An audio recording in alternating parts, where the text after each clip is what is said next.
Vamos iniciar nossa aula remota, fevereiro de 2021, iniciando hoje com o nosso livro didático, A Conquista da Matemática. Nós temos aí como habilidades, no capítulo 1, comparar e ordenar números inteiros em diferentes contextos, incluindo o histórico, associá-los a pontos da reta numérica e utilizá-los em situações que envolvam adição e subtração. E no capítulo 2 nós temos a seguinte habilidade: resolver e elaborar problemas que envolvam operações com números inteiros. Então, eu sou a professora Isabel Cristina, nós vamos estar iniciando hoje o nosso estudo em casa e a nossa aula remota. Temos aí o nosso livro de matemática, A Conquista da Matemática. E nós iremos iniciar o capítulo 1. Os números naturais. Então, a gente conhece os números naturais que são muito utilizados no nosso dia a dia. Dentro dos números naturais, nós podemos formar uma sequência numérica.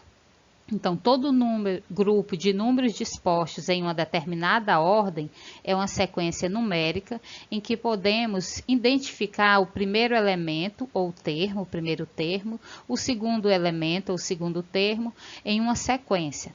As sequências numéricas podem ou não ter um padrão, uma regra de formação.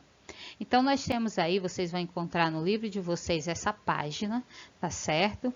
Que vocês irão seguir, acompanhar, prestar atenção, fazer a leitura. E nós temos essa página aí, a página 14.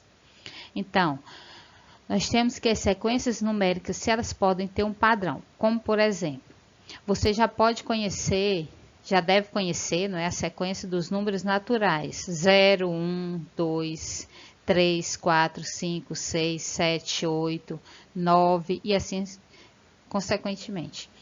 Ela é uma sequência numérica cujo padrão de formação é cada número subsequente é obtido adicionando-se uma unidade ao número anterior. Então, uma sequência numérica ela pode ser finita ou infinita. A sequência dos números naturais pares, 0, 2, 4, 6, então é uma sequência infinita. A sequência dos números naturais ímpares, de 1 a 10. Então, eu determinei aí o fim para essa sequência. Então, nós temos o 1, 3, 5, 7 e o 9. É uma sequência finita. Então, nessas duas sequências, cada número subsequente é obtido adicionando duas unidades ao número anterior. Então, nós temos aí uma regrinha para ela. Nós vamos encontrar também aí no nosso capítulo 1 a reta numérica. E aí nós estamos observando que você já viu, né, que é possível associar números naturais a pontos de uma reta. Nesse caso, nós chamamos de reta numérica. Então, nessa reta, podemos, por exemplo, localizar o antecessor ou sucessor de um número natural não nulo na sequência dos números naturais.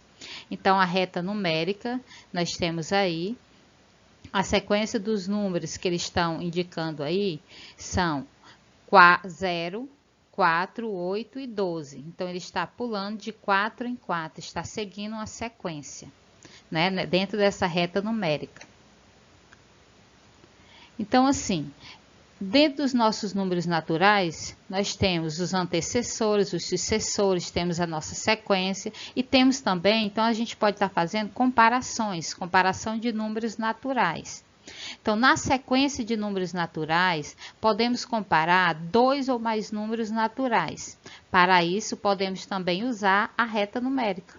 Então, na reta numérica, observamos que quanto mais à direita fica a representação do número, maior ele é. Então, vamos observar e comparar os números 200, 500 e 1100. Temos aí a nossa reta numérica. Pela posição na reta, podemos notar que 200 é menor que 100. Então, nós indicamos por esse símbolo aí, certo? Aí você pode até lembrar daquela boquinha do jacaré, não é? Aberta para o número maior. Então, 200 é menor que 500. E 500 é menor que 1100. Está aí também a representação, entre parênteses. Logo, podemos escrever esses três números em ordem crescente, do menor para o maior, que vai ficar 200 é menor que 500 e 500 é menor que 1100. Ou também podemos escrever na ordem decrescente, que é do maior para o menor. 1.100 é maior que 500 e 500 é maior que 200. Então, sequência numérica é uma sucessão finita ou infinita de números obedecendo uma determinada ordem definida antecipadamente. Uma sequência numérica na matemática deve ser representada entre parênteses e ordenada.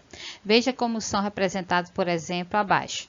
Nós temos aí a sequência dos números naturais, depois a sequência dos números primos positivos e a sequência dos números ímpares positivos. Nós vamos observar que elas estão entre parênteses, separadas pela vírgula, e no final tem essa reticência que indica que essas sequências aí são infinitas. Então, nós temos a classificação das sequências numéricas. Então, podemos classificar as sequências numéricas em infinitas e finitas. Sequências infinitas, como eu já disse, são aquelas que não têm fim, não é? Então, nós temos aí 2, 4, 6, 8, 10 e assim sucessivamente. Então, a sequência dos números pares positivos. Utilizamos a reticência para dizer que ela não tem fim, ela é infinita. Ou, outro exemplo, 1, 2, 3, 4, 5, 6, 7, 8... né? E reticênciazinha que está indicando aí a sequência dos números naturais, que também é infinito. Então, as sequências infinitas são representadas com uma reticência no final, certo? E nós temos também, dentro dessa classificação das sequências numéricas, nós temos a sequência finita, que tem fim. Como, por exemplo, 0, 1, 2, 3, 4, 5, 6, 7, 8, 9... que é uma sequência dos algarismos do sistema decimal de numeração. Então, nós temos apenas esses 10 algarismos no nosso sistema de numeração. Então, é finito. Então, é uma sequência finita. Então, a reta numérica do conjunto dos inteiros é infinita. Os números da reta numérica são dispostos em relação ao zero. Assim, os números positivos ficam do lado direito da reta e os negativos do lado esquerdo. O lado positivo é organizado de forma crescente, ou seja, do menor termo numérico para o maior. Então, aí eu quis colocar para vocês essas duas formas, né, de representar a nossa reta numérica. Então, é uma reta que representa o conjunto dos números reais.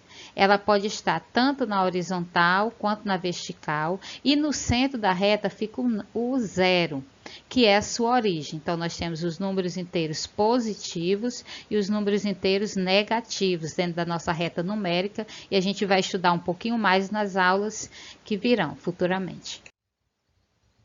E quando é que a gente compara? Vamos fazer a comparação de números decimais. E aí, a gente já viu, né, que a gente utiliza esses símbolos, que é maior que, e é menor que, e o símbolozinho da igualdade. Então, quando eu tenho aqui esse pontozinho de interrogação, qual número será maior? 9,38 ou 11,56? Então, ao compararmos, a gente utiliza esses símbolos, né?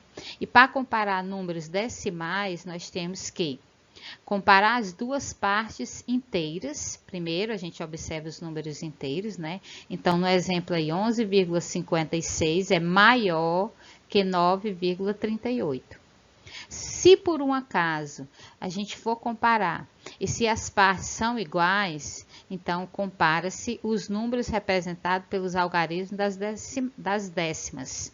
14,64 é menor que 14,83. A gente olhou aí para as décimas, né, que está em vermelho. Se for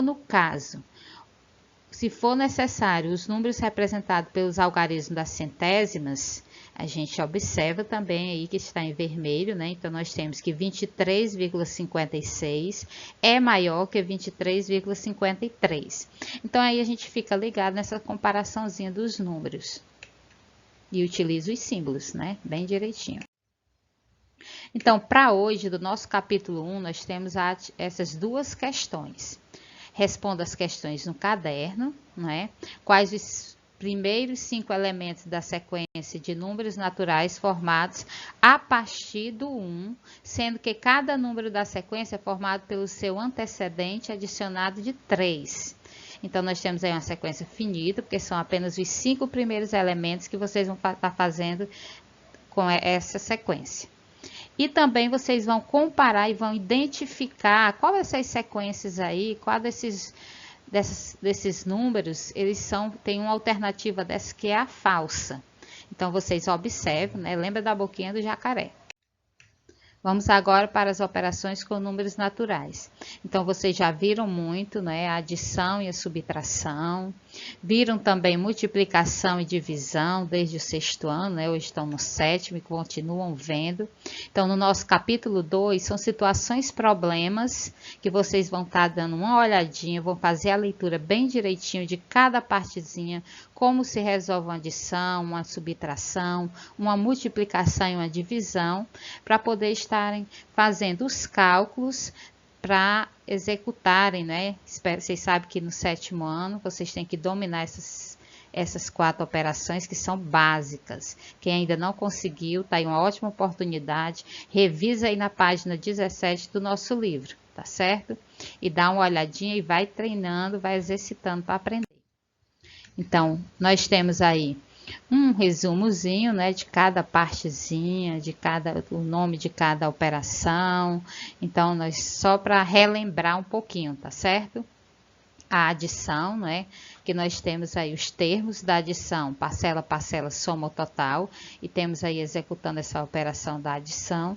Subtração, minuendo, subtraindo, resto, diferença, e a forma que está o resto diferente é a forma que está sendo feita essa operação. A multiplicação, multiplicador, multiplicando, multiplicador e o produto, né, os nossos fatores. E aí nós temos que revisar sempre, refazer sempre, estar sempre atento às operações. E a divisão, né? Que aí nós temos 36 dividido por 4, nós temos o nosso dividendo, o nosso divisor, o quociente, né, que é a nossa resposta dessa divisão, e o resto. E para o capítulo 2, nós temos a nossa atividadezinha, não é, de hoje, complementando. Então, nós temos aí a questão 5, a questão 10 e a questão 11. Na questão 5, diz assim: em uma expressão numérica, efetuando-se as adições e subtrações na ordem que aparecem. Assim calcula. Então, vocês vão fazer os cálculos no caderno de vocês, na ordem que está aparecendo aí, tá certo? E vão conseguir essas respostas, tá bom? Para esses cálculos. Então, é necessário fazer sim os cálculos, as continhas. Na questão 10, está dizendo: Carlos foi ao banco pagar sua conta de energia elétrica de R$ 51,00 e recebeu R$ 19,00 de troco da Caixa. Tem 2 questionamentos.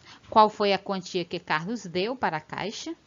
E na B está perguntando, sabendo que Carlos deu 2 cédulas do Caixa, quais cédulas eram essas? Então, nós experimentamos, nós vivenciamos isso na nossa prática, no nosso dia a dia, tá certo? Então, nós vamos pensar, vamos fazer os cálculos para estar fazendo essa questãozinha. Na questão 11, diz assim: um teatro é composto de 3 setores. O setor A possui 20 fileiras com 15 cadeiras cada uma. Os setores B e C são compostos de 25 fileiras com 10 cadeiras cada uma. Então, qual é a lotação, a quantidade máxima de pessoas desse teatro? Então, vocês vão fazer esses cálculos, fazer os cálculos separados, né, essas continhas aí, tanto para conseguir a resposta da quantidade de cadeiras da A, quantidade de cadeira do setor B e quantidade de cadeiras do setor C, e aí vocês vão fazer a outra operaçãozinha para estar vendo o total. Então, desde já eu agradeço a todos e um forte abraço, uma boa aula, um bom dia de aula e vamos em frente, não é? Vamos seguir em frente, exercitando sempre a matemática.